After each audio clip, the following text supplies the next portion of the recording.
Hello mga ka-trending! Welcome back to ZK Trend. Tita M, Ella at Hana Pangilinan pinost ang larawan ni Donnie at Belle.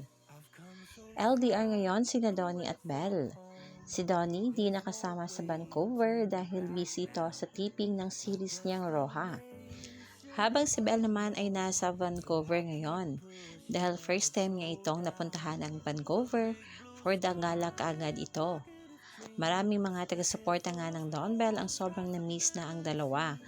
Lalo pat noong mga nagdaang araw ay maraming ang umaasa na matutuloy si Donnie sa pagpunta nga ng Vancouver.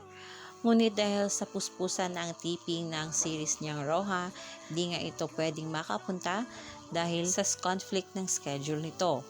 Ngunit ganun pa man ay labis ang tuwa at kilig ng mga taga-suporta nga ng Don Bell dahil sa ipinost nga ni Tita M, Ella at Hana Pangilinan sa kanilang social media account. Sunod-sunod nag-post ang mga ito ng larawan ng Don Bell. Matatandaan, noong mga nagdaang araw ay nag-post na nga ito si Tita Maricel patungkol nga sa larawan na ito ng Don Bell. At ngayong araw naman ay sunod-sunod ring nag-post sina Ella at Hana ng larawan na ito ng Don Bell.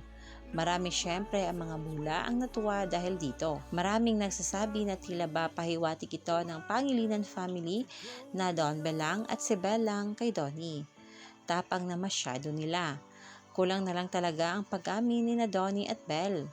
Mahal talaga ng Pangilinan family si Belle at ayon nga dito sa ilang komento ng mga bula sa social media.